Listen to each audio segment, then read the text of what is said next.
Hey guys, so it's a bit of a straightforward video today. We're just going to do an oil change on the L200. We're still battling with oil leaks here and there. We actually now think, with Paul's had a good look at it, it's going to be possibly the front and the rear crankshaft oil seals.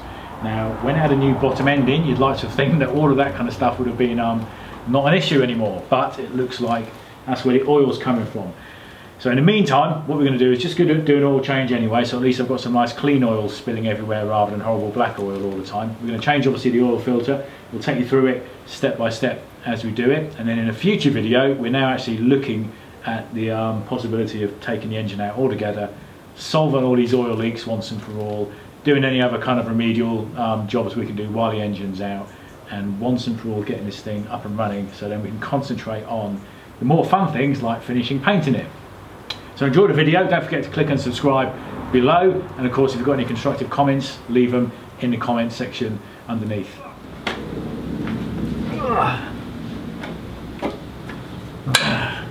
Point out all the interesting bits. Okay, so a couple of things for the oil change. Again, fairly basic, but a couple of things we need to know. One is where we put the new oil, which is going to be obviously on the top of the engine here. Hang on.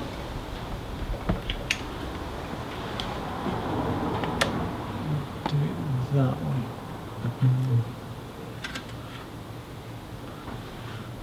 way. Start again. Yeah. Okay, so although it's fairly basic, we'll point out obviously some of the obvious things that we need to know. One of which is where we put the new oil when we refill it. So that's obviously going to be by removing the oil cap on the top of the engine here. That's where we're going to stick the new oil, and then obviously we need to know where the dipstick is so that we can make sure we've put in enough, which is, if you can see it, the white stick on the right hand side. This is a 2003 L200, the Warrior version, the K74. Located there. And then obviously what we need to replace is the oil filter, which we've already purchased before we do this, and we need to make sure we've got enough oil, which I think on this one is just over 5 litres if I remember what they said when I purchased it. And the oil filter is located there where Chris is lighting it up there. Just down inside. So the first thing to do is to remove the sump plug and drain the oil off, and then take off that oil filter. Okay, so underneath the vehicle now, you can see obviously where this ongoing issue of leaking oil is going on, which again is going to be something we're going to solve at a later date. But for now what we're looking for is our sump nut, so that we can drain the old oil off, which is located just here. It's a 17mm. So it's going to get a 17mm spanner on it, and just carefully, Or maybe a 17mm socket. yeah, I always hate it when these things are hard because I'm worried I'm going to strip the thread. Well, you've got the repair kit now, haven't you? Yeah, we could repair it. Yeah. Don't want to. You'd like to avoid doing. Yeah. At some point you've got to have oil running up your arm. Yeah. Otherwise you haven't done it right.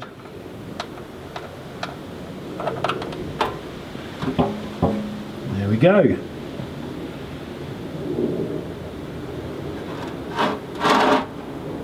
Right, we're going to let that drain for about 10 minutes and let it drain the sump out, and then we're going to pull the oil filter off the side.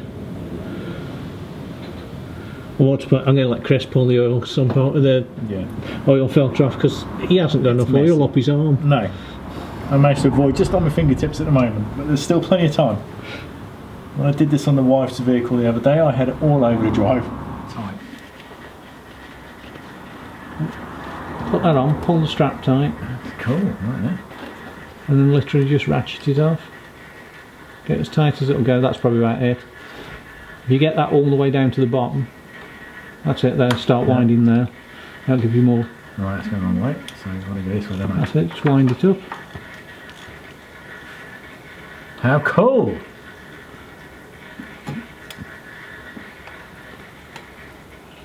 There you go. Hey, fucking press to that. That's fucking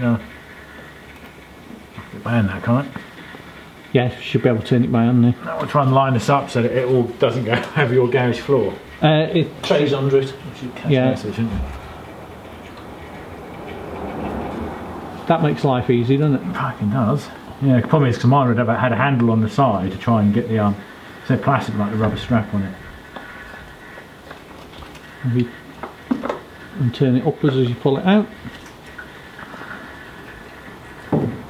See, it's dead easy on yours because you haven't got any inner wing liners now. Yeah.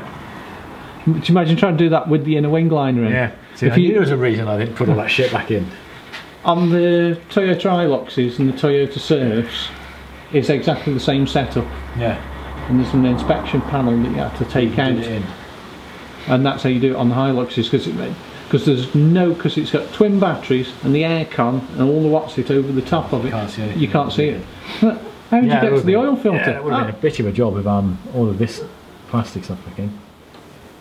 So if you give the seat a good clean round, get the dirty oil off.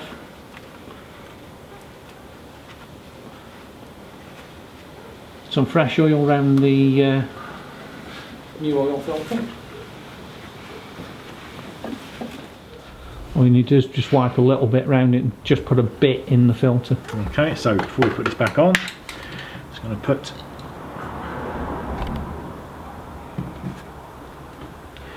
just run some oil around here. Just the inner seal, yeah? Yeah. And then you say just what? Just pour a little bit inside. Just put a little bit in the filter so it is wet. I mean, ideally you want to fill the filter up, but as it's a side mounted filter you can't that way because it'll just run out. Make a lot of mess, yeah. And pop it back on.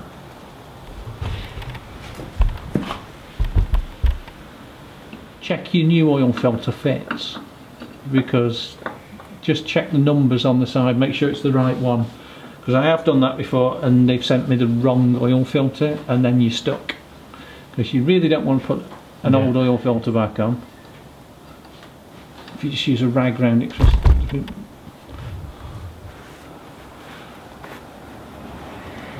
how tight am I looking to? As tight as you can get it, finger tight, yeah. Yeah. And I'd say that'll do it. Oh, it's the bit when I drop your spanner in the oil and then after. And everything ends up in the oil eventually.